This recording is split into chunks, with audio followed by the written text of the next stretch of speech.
नमस्कार, मैं समरभूमि से रोहित शर्मा। भारत में कम्युनिस्ट पार्टी का एक और दल सरेंडर किया है तेलंगाना में। 47 लोगों का टीम था, इसमें बटालियन के भी लोग थे और तेलंगाना कम्युनिस्ट पार्टी के जो तेलंगाना की जो स्टेट कमेटी सदस्य थे उनके भी लोग शामिल थे। यह एक परिस्थिति है। मैंने एक बस्तर के एक पत्रकार जो मेरे मित्र हैं उनसे मैंने बात किया था और उन्होंने कहा था कि छत्तीसगढ़ में अब माओवादी लगभग लगभग क्या पूरी तरह से समाप्त हो गया है। लेकिन इसके बाद भी संघर्ष के आयाम कहीं न कहीं चल रहे हैं। जनता सड़कों पर उतरी हुई है। अपने जल जंगल जमीन बचाने की कवायद जो है, लड़ाई है, वो छत्तीसगढ़ से उड़ीसा तक, झारखंड तक फैली हुई है। यह संघर्ष जब समाप्त हो जाएगा तब समझा जाएगा कि माओवादी समाप्त हो गए हैं। लेकिन ये संघर्ष कहीं न कहीं चलता चला जा रहा है, लोग लड़ रहे हैं। माओवादियों के तौर पर अगर हम बात रखें अगर, तो इसके दो बड़े पोलिट ब्यूरो सदस्य जो कि इसमें एक गणपति रहे हैं, जो कहाँ हैं इनके बारे में किसी को नहीं पता, और दूसरे पोलिट ब्यूरो सदस्य जो है वो आपको मिसिर मिश्रा हैं जो कि कहाँ हैं इनके बारे में सबको पता है। ये दो व्यक्ति या फिर दो पोलिट ब्यूरो सदस्य महासचिव के बगैर किस तरह से काम कर रहे हैं कहना मुश्किल है।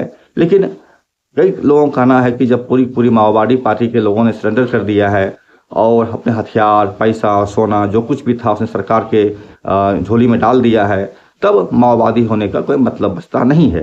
लेकिन सवाल यही नहीं है। सवाल यहाँ है कि कम्युनिस्ट पार्टी का जो पूरा इतिहास रहा है, अगर उसको गौर कर देखें हम अगर, तो 1947 के आसपास जब कम्युनिस्ट घोषणा पत्र लिखी जाती है कार्ल मार्क्स और फ्रेडरिक एंगल्स द्वारा, समाप्त कीजिए 1848 में, तो उसके बाद से ही पूरी आंदोलन कवायद शुरू होती है मार्क्स के नेतृत्व में, एंगल्स के नेतृत्व में। और उसके बाद से कम्युनिस्ट पार्टी का जो आंदोलन रहा है, तमाम तरीके का उतार चढ़ाव, पेरिस कम्यून में हजारों मजदूरों की शहादत के बाद फिर आपको लेनिन के नेतृत्व में आपको सोवियत समाजवादी कंट्री का दर्शन होता है। उसके बाद दुनिया भर में भी कम्युनिस्ट पार्टी का सरकार बनती है, समाजवादी कंट्री बनती है। लेकिन एक बार ये ऐसा होता है कि आज की तारीख में बात करें हम अगर, दुनिया के किसी भी देश में कम्युनिस्ट पार्टी की सरकार नहीं है या फिर समाजवाद नहीं है। जो भी कम्युनिस्ट पार्टी दिख रहे हैं आपको चाइना में या कई जगह पर, वो नामलेवा है और उनके नाम बेशक कम्युनिस्ट पार्टी जैसा है, लेकिन वो कम्युनिस्ट पार्टी नहीं है। असल में वो पूंजीवादी लोगों का ही एक गुट बन के रह गया है। ये मौजूदा स्थिति है और इसके तहत इसी तरीके से कहा जाता है कि जब मिसिर मिश्रा और गणपति बहुत बूढ़े हो चुके हैं तो अब पार्टी का क्या भविष्य बचता है। भारत में भी यही हुआ है। आप 1921 या 1925 जो तिथि को आप अच्छा समझे उसको मान सकते हैं। भारत में कम्युनिस्ट पार्टी की स्थापना होती है, इसके बाद से उतार चढ़ाव हो चलता रहा है। कभी कभी पार्टी तो पूरी तरह समाप्त हो जाती है। इसके बाद भी दुनिया ने देखा, भारत में 1969 के आसपास 67 से नक्सलवादी आंदोलन शुरू होता है और इस आंदोलन ने विकास करते हुए माओवादी आंदोलन तक का सफर तय करता है। माओवादी आंदोलन जो समाप्त हुआ है या फिर सरकार की नज़र में जो दिखता है, उसके बारे में एक चीज़ तो कही जा सकती है कि माओवादी आंदोलन ने अपने वैचारिक अस्थिरता या फिर यूं कहें चरण को तय करने में जो कमियां है ही हो, उस पर विश्लेषण बेहतर वो कर सकेंगे। लेकिन महत्वपूर्ण चीज़ यही है कि संघर्ष कहीं न कहीं जारी है, जनता लड़ रही है और पार्टी के तौर पर अगर हथियार को ही आप माओवादी मानते हैं तो ये मानना गलत है। जनता लड़ रही है तो समझिए माओवादी भी लड़ रहे हैं या माओवादी भी उनके साथ है। टैटू लगाने की जरूरत उसमें नहीं बनती है और नहीं बचती है, कोई ज़रूरत भी उसका नहीं है। जनता लड़ रही है, समझिए माओवादी लड़ रहे हैं, भले ही वो किसी भी रूप में हो, किसी भी शक्ल में हो। मिसिर मिश्रा एक नेतृत्व कर रहे हैं आज तारीख में सीपीआई माओवादी का। अगर हम पॉलिटिकल सदस्य के तौर पर उनकी शिनाख्ती करते हैं तो गणपति के बारे में पता नहीं है, इसलिए कहना मुश्किल है। लेकिन ये कहना संभव नहीं है कि माओवादी पार्टी पूरे भारत से समाप्त हो गई है। लेकिन इसके साथ ही एक महत्वपूर्ण चीज़ आई है, वो ये कि क्या माओवादी पार्टी सिर्फ भारत में ही है या फिर उसकी क्या अवस्थिति है। इसी क्रम में अफगानिस्तान की कम्युनिस्ट पार्टी माओवादी की तरफ से एक पर्चे जारी किए गए थे, कुछ समय पहले जारी किए गए थे। मैं इसके बारे में आपको बहुत विलंब से बता पा रहा हूँ। वो पर्चे में बताए हैं कि दक्षिण एशिया के देशों में किन किन देशों में माओवादी पार्टी की उपस्थिति है और कितनी उपस्थिति है, कैसी स्थिति में रह रहे हैं वो, और उनका आपसी ताल्लुकात किस तरह का है। यह सोचने वाली बात यह है कि अफगानिस्तान जैसे मुल्क में जहाँ पर कि कम्युनिस्ट का होना भी बहुत मुश्किल था, मुश्किल की बात कही जा सकती थी, वहाँ पर कम्युनिस्ट पार्टी माओवादी मौजूद है। माओवादी इसलिए कहा जाता है कि माओवादी आज की तारीख में पूरी दुनिया को नेतृत्व देने की स्थिति में है, या दुनिया में जो कुछ भी चल रहा है उसके लिए प्रोप्रिएट उनके पास जो सैद्धांतिक विकास उन्होंने किया है मार्क्सवाद का, लेनिनवाद का, उसके साथ ही माओवाद भी जुड़ गया है। इसलिए कहा जाता है कि लोग माओवाद को अपने साथ में रखते हैं और प्रभावशाली तौर पर इसका उपयोग करते हैं। भारत में भी दो बड़ी पार्टी थी, आपको CPI-ML, जिसकी नेतृत्व करते थे सरोज मजूमदार, और दूसरे नेतृत्व करते थे दक्षिण देश, जो कि बाद में MCC के नाम से जाने गए। दोनों की पार्टी के ही जो मुख्य लीडर थे, उनका तो माओ त्से के प्रति इतनी बड़ी श्रद्धा थी, एक ने तो घोषित कर दिया कि हमारा चेयरमैन चीन का चेयरमैन, और दूसरे जो MCC की तरफ से थे कन्हैया चटर्जी, उन्होंने तो घोषित कर दिया कि भाई उत्तर दिशा में चीन है तो वह उत्तरी देश हुआ, और हम दक्षिण दिशा में हैं भारत तो हम दक्षिणी देश हुए। उन्होंने अपनी पार्टी का नाम भी दक्षिण देश रख लिया था। तो ये देखिए, दोनों की पार्टी के बीच में एक चीज पर मतैक्य था कि दोनों ही सरोज मजूमदार के जबरदस्त समर्थक थे, जबरदस्त प्रशंसक थे, और उनके ही सिद्धांत के हिसाब से भारत में आंदोलन का शुरुआत उन्होंने किया था। ये कहना मुश्किल है कि जो डिबेट चल रहा आज भी कि चीन का पथ रास्ता या फिर रूस का रास्ता या फिर भारत का अपना रास्ता होगा, इस डिबेट की विषय है, और माओवादी पार्टी बेहतर इस पर डिबेट कर सकती है, करते ही होगी, इसमें कोई संदेह नहीं है। लेकिन महत्वपूर्ण चीज़ यही है कि अफगानिस्तान की तरफ से जो पर्चे आए हैं वो पर्चे बहुत ही महत्वपूर्ण हैं, और ये दिखाते हैं दक्षिण एशिया देश में माओवादी पार्टी की कहाँ कहाँ उपस्थिति है और कैसी उपस्थिति है, और इनके बीच का अंतर संबंध भी किस तरह का है, इसके बारे में भी इन्होंने अच्छी तरह से बताया है। लेकिन इसमें भारत के बारे में भी एक चित्रण किया है जो कि CPI माओवादी के बारे में है, और उसके बारे में भी उन्होंने जो बताया है ये 25 के पहले का है, 26 के जो 4-5 महीने बीते हैं इसके बारे में नहीं, जो कि ये दस्तावेज का मिला ही 4-5 महीना पहले था। बहरहाल हम देखना चाहेंगे कि अफगानिस्तान कम्युनिस्ट पार्टी अपने पर्चे के माध्यम से दक्षिण एशिया में माओवादी पार्टी की क्या तस्वीर पेश करती है। तो आइए इस पर हम चर्चा करते हैं और बात करते हैं।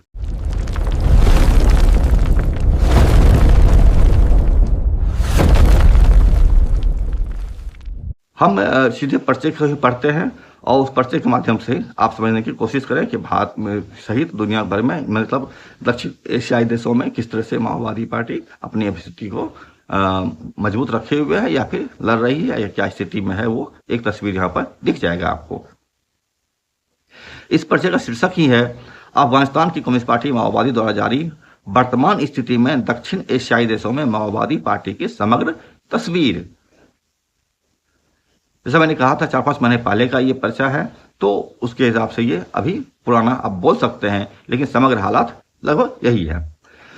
इसमें लिखते हैं, एशिया समकालीन विश्व के विरोधाभासों का केंद्र है, क्योंकि यह विश्व की सबसे बड़ी आबादी का घर है। वर्ग ध्रुवीकरण और वर्ग असमानता, भूमिहीन किसान और अनौपचारिक श्रमिक वर्ग में अत्यधिक वृद्धि हुई है। प्रमुख साम्राज्यवादी शक्तियां यानी अमेरिकी साम्राज्यवाद, रूसी साम्राज्यवाद, चीनी सामाजिक साम्राज्यवाद, जापान और भारत सक्रिय और संभावित उपस्थिति रखती है, और साथ ही राष्ट्रीय मुक्ति आंदोलन, लोकतांत्रिक आंदोलन और माओवादी आंदोलन पूरे क्षेत्र में सक्रिय है। मैं आपको यहाँ पे एक चीज़ ध्यान देना चाहूँगा कि ये जो पर्चे हैं ये ऑलरेडी दूसरे भाषा से थे, और इसको मैंने AI की मदद से जो है इसमें कन्वर्ट किया है हिंदी में। तो शाब्दिक तौर पर चीज़ें वही है, लेकिन शाब्दिक तौर पर चीज़ें बदल सकती है, लेकिन भाव वही है। इसमें जो प्रमुख समाजवादी शक्तियों के तौर पर चित्रांकन किया गया है वो अमेरिकी साम्राज्यवाद के बारे में सभी जानते हैं, अमेरिकी साम्राज्यवाद और रूसी साम्राज्यवाद। चीनी सामाजिक साम्राज्यवाद के बारे में CPI माओवादी ने भी पूरी दस्तावेज पेश किया था, और बताया था कि चीन की कम्युनिस्ट पार्टी जो है या चीन की सरकार जो है वो सामाजिक साम्राज्यवाद की स्थिति में है, और जापान और भारत के बारे में भी साम्राज्यवादी शक्तियों के तौर पर या कठपुतली के तौर पर रेखांकित इन्होंने किया है। आगे लिखते हैं, माओवादी विश्लेषण के अनुसार दक्षिण एशिया अभी भी किसान क्रांति के प्रति अत्यधिक संवेदनशील है। अफगानिस्तान की कम्युनिस्ट पार्टी माओवादी द्वारा किए गए शोध के आधार पर दक्षिण एशिया के देशों की वर्तमान स्थिति संक्षेप में इस प्रकार है। यद्यपि 2025 में कम्युनिस्ट पार्टी माओवादी माफ कीजिएगा, भारत की कम्युनिस्ट पार्टी माओवादी की केंद्रीय समिति के कार्यकर्ताओं और प्रिय साथियों को भारी नुकसान हुआ है, और पार्टी नियंत्रित क्षेत्रों में फांसीवादी भारतीय राज का दबाव बढ़ा है, फिर भी भारतीय कम्युनिस्ट पार्टी माओवादी ने दृढ़ता से अपनी संगठनात्मक संरचना का पुनर्निर्माण किया है और जनयुद्ध के आधार पर अपनी गतिविधियों को जारी रखा है। भारतीय कम्युनिस्ट पार्टी माओवादी के नेतृत्व में जनयुद्ध पीपुल्स वार छत्तीसगढ़, झारखंड, उड़ीसा, आंध्र प्रदेश और अन्य वन और ग्रामीण क्षेत्रों के बड़े हिस्से में अभी भी सक्रिय है।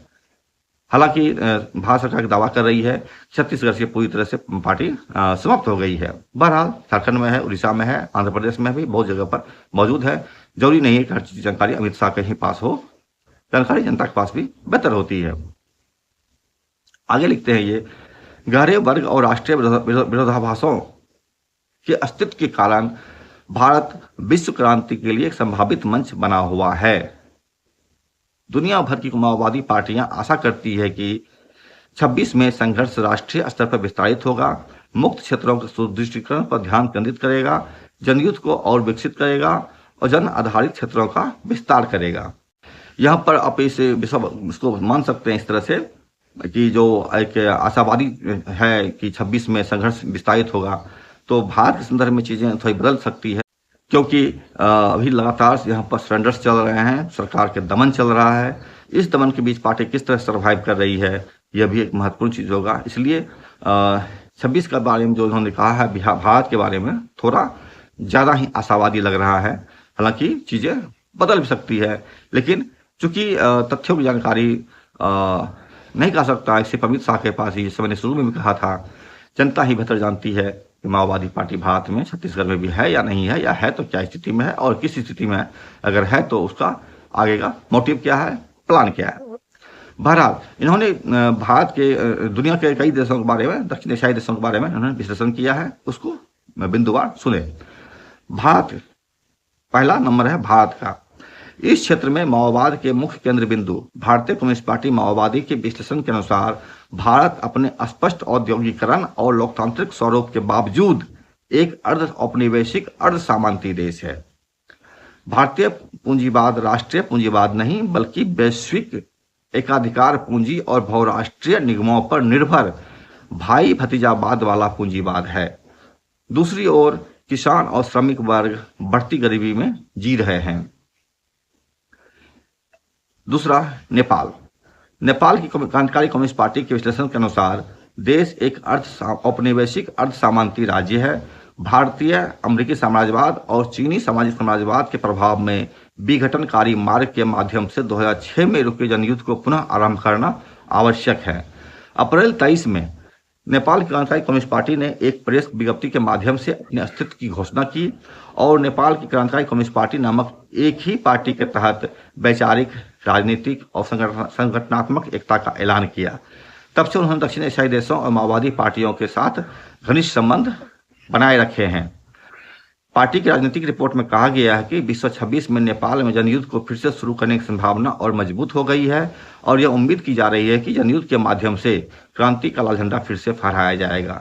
नेपाल के बारे में भी जानते आप हैं, वहाँ प्रचंड पद चला रहा था और प्रचंड ने सीधा जाकर सरेंडर कर दिया और सरेंडर करके पूरे नेपाल को तहस नहस कर दिया। और फिर वहाँ जेएनजी का आंदोलन होता है और उसके बाद फिर नई पार्टी बनती है, नई सरकार बनती है बालेन के नेतृत्व में। तो वहाँ पर नेपाल में जो कुछ देख पा रहे हैं आप देख पा रहे हैं, लेकिन बदलाव वहाँ पर भी दिख रहा है। तीसरा देश है बांग्लादेश। पूर्वी बंगाल की सरबराह पार्टी पीबीएसपी बांग्लादेश, मालेमा मतलब मार्क्सवाद, लेनिनवाद, माओवाद के विश्लेषण के अनुसार बांग्लादेश अमेरिकी साम्राज्यवाद और भारतीय साम्राज्यवाद के दोहरे प्रभुत्व में है। सत्ताधारी शासन पूंजीपतियों द्वारा समर्थित है और श्रमिक एवं किसान जनता बढ़ती गरीबी में जी रही है। यह पार्टी जनयुद्ध के नारे के तहत ग्रामीण क्षेत्रों में सीमित लेकिन निरंतर और अस्थायी उपस्थिति बनाए हुए है। सशस्त्र संघर्ष ये सभी कर रहे हैं, क्योंकि माओवादी हैं तो सशस्त्र संघर्ष इनका एकमात्र मतलब भी एक तरीका है संघर्ष करने का। तरीके का और भी रूप है, लेकिन सशस्त्र संघर्ष इनका एक प्रमुख तरीका है।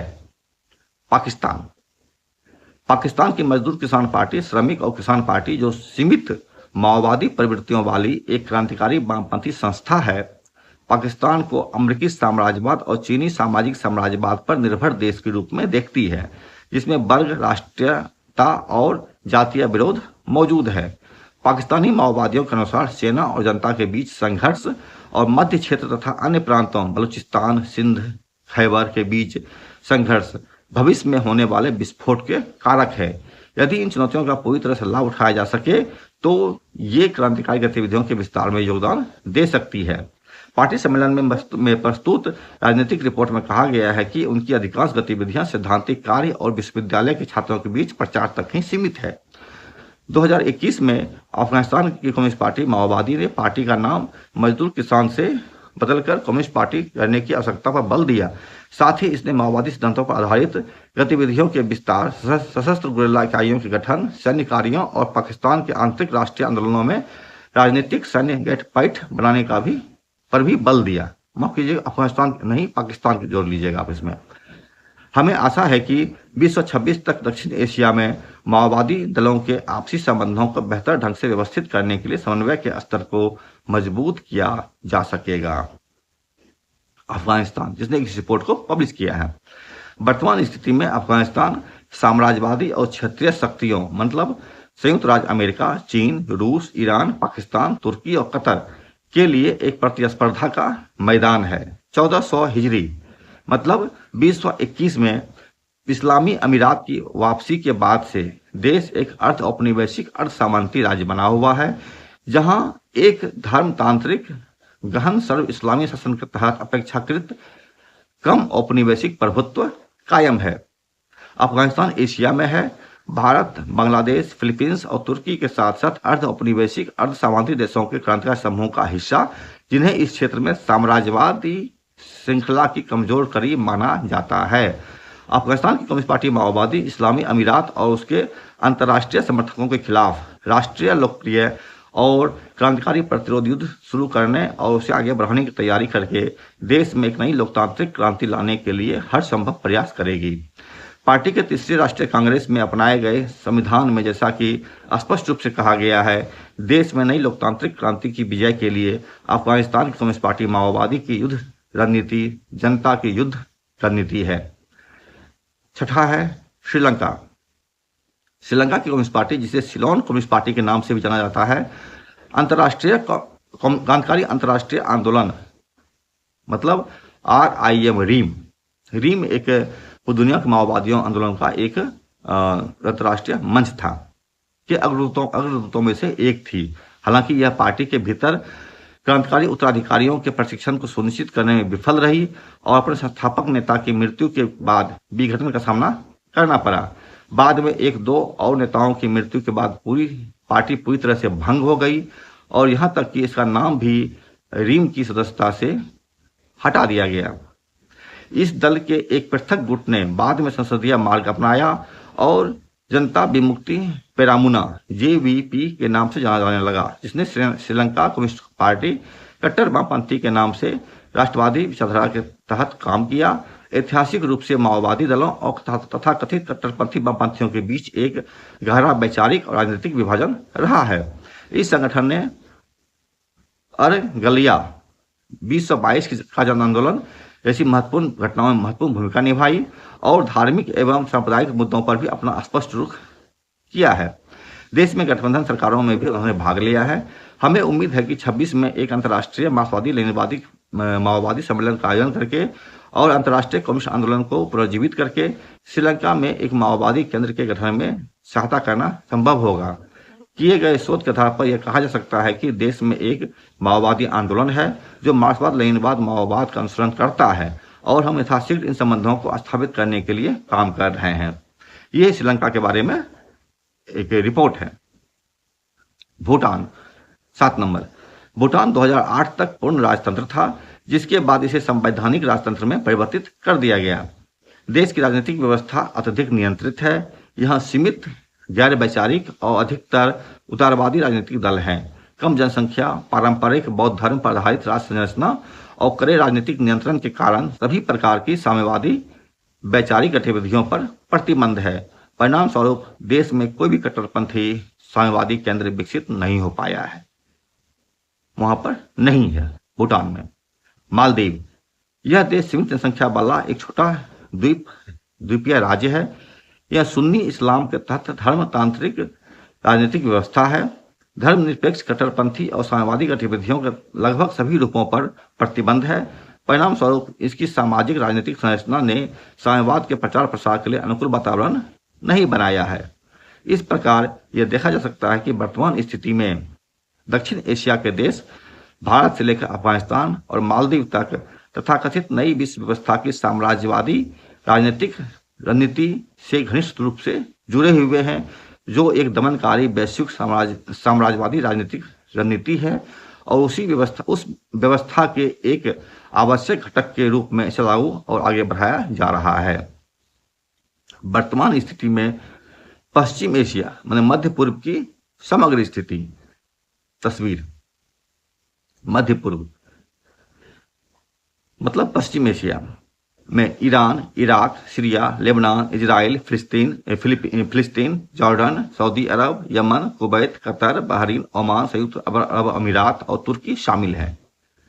मिस्र भौगोलिक रूप से अफ्रीका का हिस्सा है, लेकिन राजनीतिक रूप से इसे मध्य पूर्व का हिस्सा माना जाता है। साइप्रस को कभी यूरोपीय देश के रूप में, कभी पश्चिम एशिया के हिस्से के रूप में वर्गीकृत किया जाता है। इसमें तुर्की कम्युनिस्ट पार्टी, मार्क्सवादी लेनिनवादी भी शामिल है, जिसके विश्व भर में माओवादी दलों के साथ घनिष्ठ संबंध है।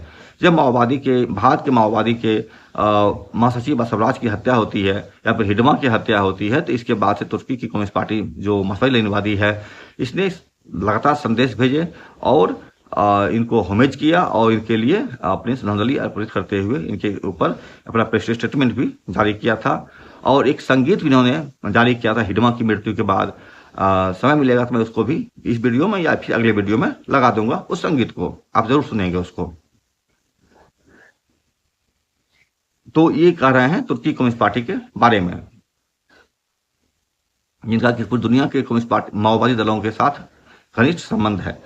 सुरक्षा संबंधी भारी दबाव के बावजूद यह सशस्त्र गुरिल्ला गुटों को सक्रिय रखती है और क्षेत्र में माओवाद के अस्तित्व के प्रतीक के रूप में बहुत सीमित रूप से अपना कार्य जारी रखती है। इराक और सीरिया में भी क्रांतिकारी गतिविधियां मौजूद है, लेकिन बहुत सीमित है। इराक की कम्युनिस्ट पार्टी मार्क्सवादी लेनिनवादी माओवादी पूरी तरह से गुप्त और सीमित तरीके से काम करती है, मुख्य रूप से एक सैद्धांतिक समूह के रूप में। वर्तमान में उनका कोई सशस्त्र केंद्र नहीं है, लेकिन वे दुनिया भर की माओवादी पार्टियों से संबंध बनाए रखते हैं। सीरियाई क्रांतिकारियों से अभी तक संपर्क स्थापित नहीं हो पाया, लेकिन प्रयास जारी है। लेबनान और फिलिस्तीन में क्रांतिकारी भी इसी तरह सीमित गतिविधियों में लगे हुए हैं। हम दोनों देशों के माओवादियों से संबंध स्थापित करने की आशा करते हैं। बॉब अवाकियन के नए संश्लेषण के अनुसार का अनुसरण करते हुए ईरान की कम्युनिस्ट पार्टी मालेमा ने पार्टी के मार्ग से भटकने के बाद ईरान के भीतर अपनी प्रभावी राजनीतिक उपस्थिति खो दी है।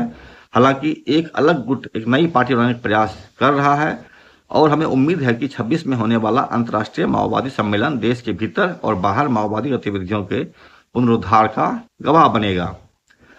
अगला पॉइंट लिखते हैं ये वर्तमान स्थिति में मध्य एशिया की समग्र स्थिति। ग्लोबल माओइस्ट एनालिसिस के अनुसार तजाकिस्तान, उज्बेकिस्तान, तुर्कमेनिस्तान, कजाकिस्तान और किर्गिस्तान ये सभी मध्य एशियाई देशों के रूप में वर्गीकृत है। में वर्तमान में कोई भी प्रभावी जन आधारित सशस्त्र माओवादी दल नहीं है। 90 के दशक में ताजिकिस्तान में हुए गृहयुद्ध के बाद सभी कट्टरपंथी दलों पर प्रतिबंध लगा दिया गया और क्रांतिकारी समूहों को या तो निर्वासन में भेज दिया गया या पूरी तरह से दबा दिया गया। हालांकि एक बहुत छोटा और अलग थलग बौद्धिक समुदाय अभी भी मौजूद है। उज्बेकिस्तान में भी भीषण राज दमन के कारण स्वतंत्र पार्टी गतिविधियों की कोई गुंजाइश नहीं है। गतिविधि अकादमिक और व्यक्तिगत अध्ययन स्तर तक ही सीमित है। तुर्कमेनिस्तान दुनिया के सबसे बंद राजनीतिक प्रणालियों में से एक है और दुर्भाग्य से वहां माओवाद का विकास प्रचार के स्तर पर भी नहीं हुआ है।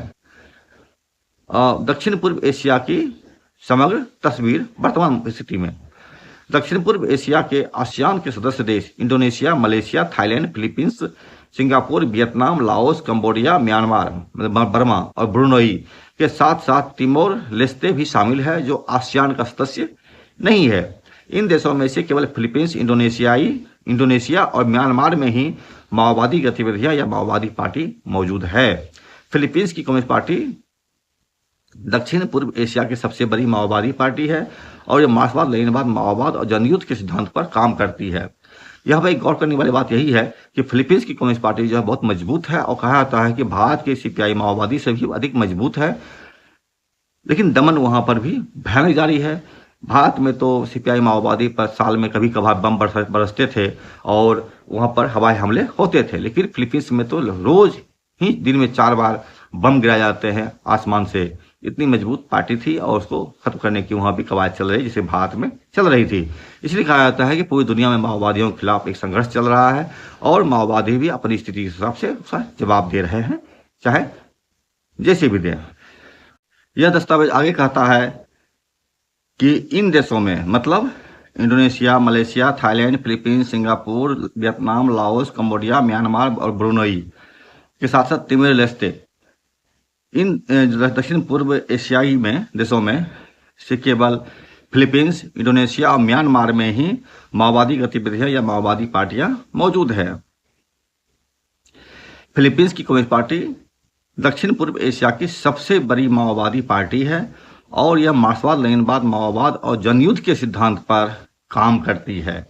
मैंने शुरू में बताया था अभी थोड़ी देर पहले आपको कि फिलीपींस कम्युनिस्ट पार्टी भारत की माओवादी पार्टी से भी मजबूत मानी जाती है और भारत में कम्युनिस्ट पार्टी में तो साल में कभी कभार बम बरसाए जाते थे, लेकिन फिलीपींस में तो रोज ही दिन में 4 बार बम बरसाए जाते हैं हवाई जहाज से।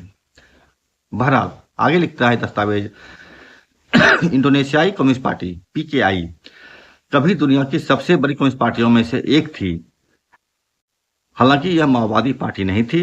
1965 के बाद गंभीर दमन के कारण यह गुप्त बौद्धिक मंडलों तक ही सीमित होकर रह गई।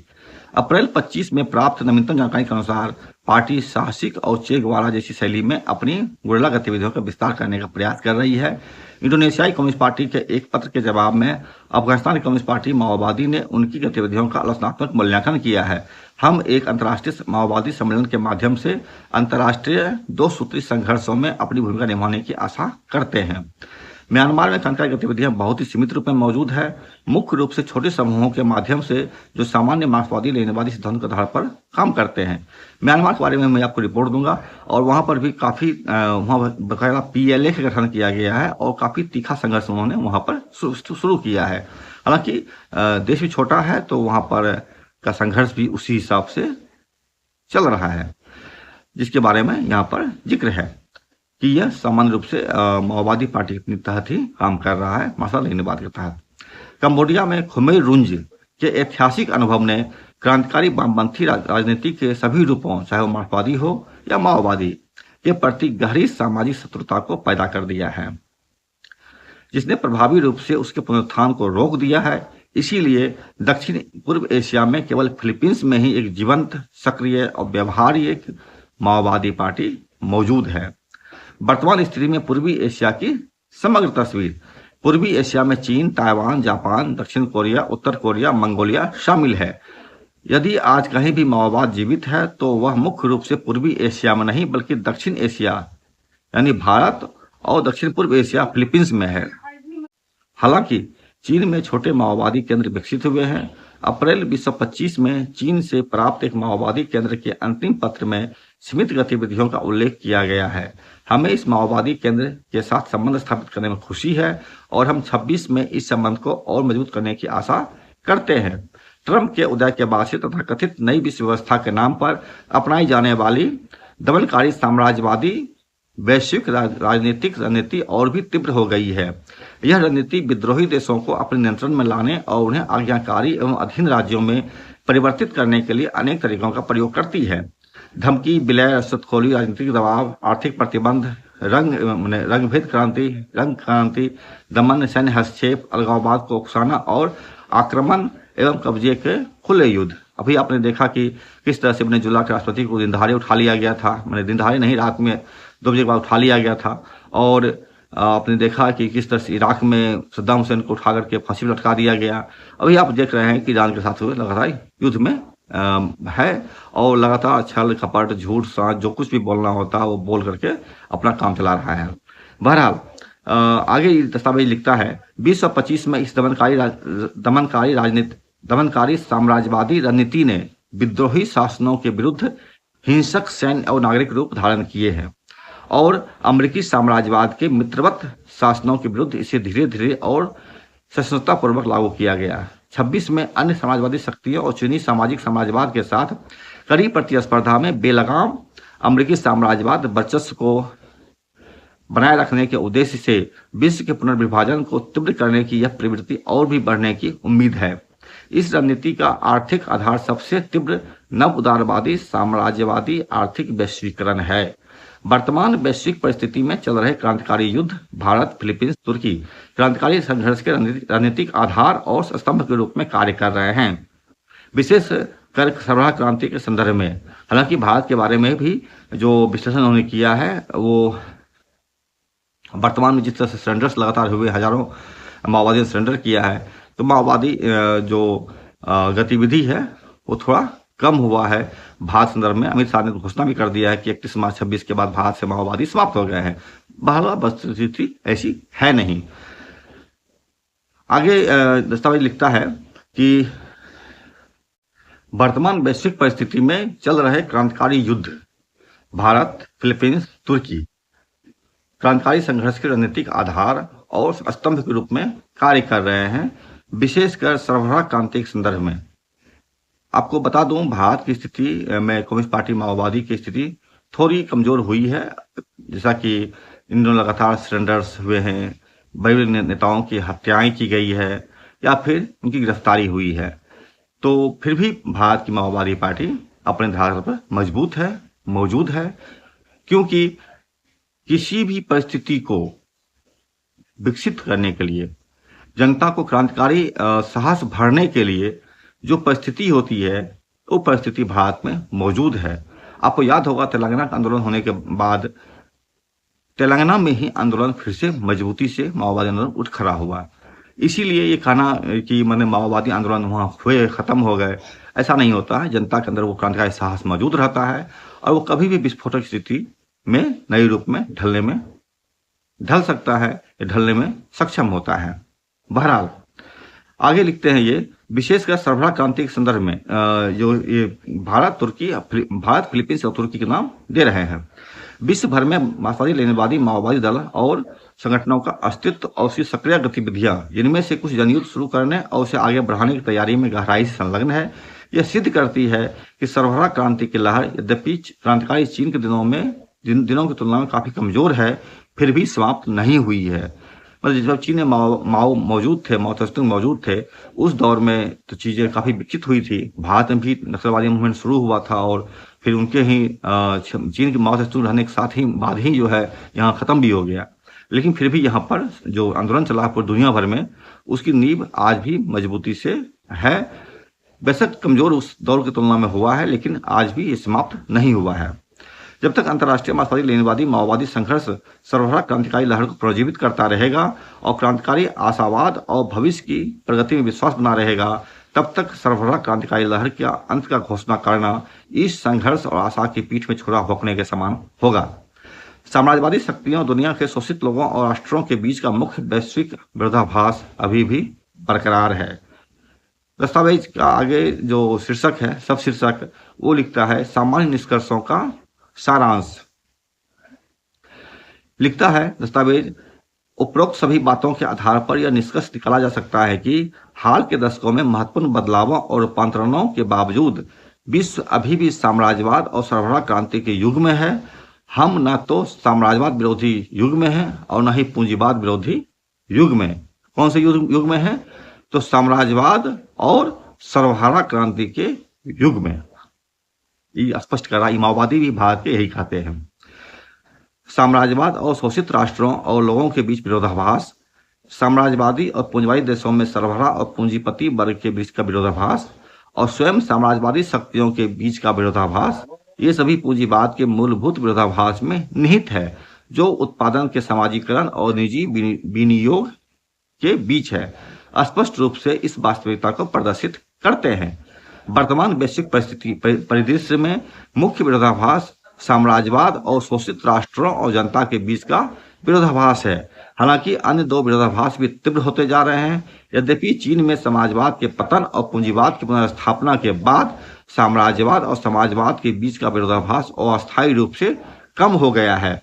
फिर भी मार्क्सवादी, लेनिनवादी, माओवादी, कम्युनिस्टों के नेतृत्व में सर्वहारा और जन संघर्ष जारी है।